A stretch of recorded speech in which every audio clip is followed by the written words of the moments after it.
Benedict പാപ്പ കർദിനാൾ സംഘവുമായി അവസാനം നടത്തിയ കൂടിക്കാഴ്ചയിൽ നടത്തിയ ഒരു പ്രസ്താവന അതീവ ശ്രദ്ധേയമാണ്. പാപ്പ പറഞ്ഞു, ഈ ജീവിതത്തിലെ ഏറ്റവും സുന്ദരമായ കാര്യം യേശു ക്രിസ്തുവിനെ അറിയുക എന്നതാണ്. ക്രിസ്തു ശിഷ്യരുടെ അടിസ്ഥാന യോഗ്യത യേശുവിനെ പറ്റിയുള്ള അറിവാണ്. അതില്ലാത്തവൻ യഥാർത്ഥ ക്രിസ്ത്യാനി ആകുന്നില്ല. ഇത് നമുക്ക് മനസ്സിലാവുന്നത് ശിഷ്യരോട് യേശു ചോദിച്ച ഒരു ചോദ്യത്തിൽ നിന്നാണ്. ഞാൻ ആരെന്നാണ് നിങ്ങൾ പറയുന്നത്? താൻ ആരാണെന്നാണ് അവർ മനസ്സിലാക്കിയത് എന്നായിരുന്നു യേശുവിന് അറിയേണ്ടിയിരുന്നത്. മലയിലെ പ്രസംഗത്തിൽ നമ്മെ വിസ്മയിപ്പിക്കുന്ന ഒരു കാര്യം, യേശുവിൻ്റെ നാമത്തിൽ പ്രവചിച്ചവരോടും പിശാചുക്കളെ പുറത്താക്കിയവരോടും വലിയ അത്ഭുതങ്ങൾ പ്രവർത്തിച്ചവരോടും നിങ്ങളെ ഞാൻ അറിയില്ല, നിങ്ങളെ ഞാൻ ഒരിക്കലും അറിഞ്ഞിട്ടില്ല, നിങ്ങൾ എന്നിൽ നിന്ന് അകന്നു പോകുവിൻ എന്ന് പറയുമെന്ന് യേശു പ്രസ്താവിച്ചതാണ്. യേശു അവരെ അറിയില്ല എന്ന് പറയുന്നത് തരുന്ന സൂചന അവർക്ക് യേശുവിനെ അറിയില്ല എന്നുകൂടിയാണ്. കാരണം ഒരാൾ മറ്റൊരാളെ അറിയുന്നതനുസരിച്ചാണല്ലോ അയാൾ ഇയാളെയും അറിയുന്നത്. ഭക്താനുഷ്ഠാനങ്ങളോ കാരുണ്യ പ്രവർത്തികളോ ദൈവശുശ്രൂഷകൾ പോലുമോ യേശുവിനെ പറ്റിയുള്ള അറിവ് നേടുന്നതിന് പകരം വയ്ക്കാവുന്നതല്ല എന്നാണ് ഇത് കാണിക്കുന്നത്. തെസ്സലോനിയർക്കുള്ള 2-ാമത്തെ ലേഖനത്തിൻ്റെ 1-ാം അധ്യായത്തിൽ 8-9 വാക്യങ്ങളിൽ വിശുദ്ധ പൗലോസ് പറയുന്നത് ദൈവത്തെ പറ്റിയുള്ള അറിവിൻ്റെ കുറവ് നിത്യമായ ശിക്ഷാവിധിയിലേക്ക് നയിക്കും എന്നാണ്.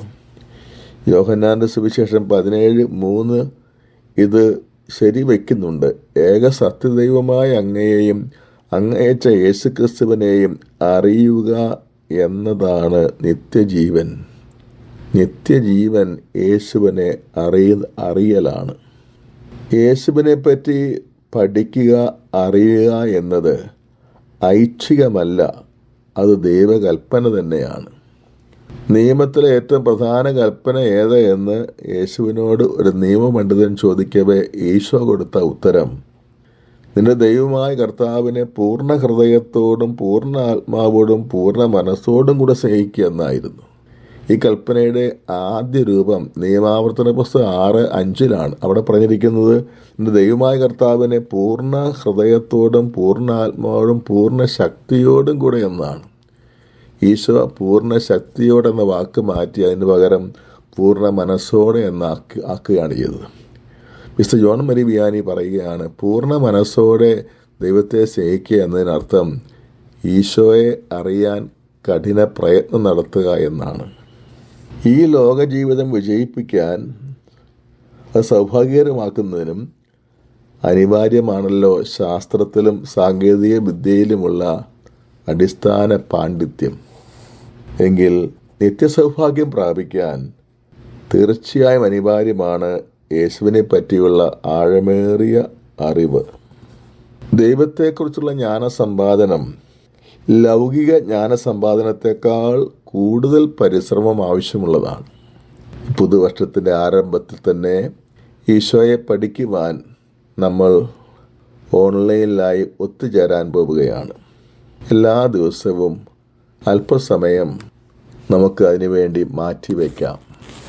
ആ ത്യാഗം നമ്മൾ എടുക്കുമ്പോൾ നമുക്ക് ലഭിക്കാനിരിക്കുന്ന അനുഗ്രഹവും സൗഭാഗ്യവും അവർണ്ണനീയമായിരിക്കും.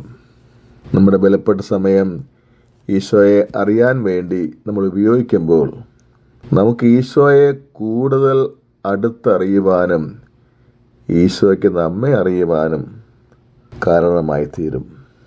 ജനുവരി മാസം 1-ാം തീയതി ആരംഭിക്കുന്ന ഈ ജീസസ് സ്റ്റഡി ഫോറത്തിലേക്ക് എല്ലാവരെയും ഞാൻ ഈശോയുടെ പരിശുദ്ധ നാമത്തിലും സ്നേഹത്തിലും സ്വാഗതം ചെയ്യുന്നു. ഉപ്പാണിയച്ചൻ.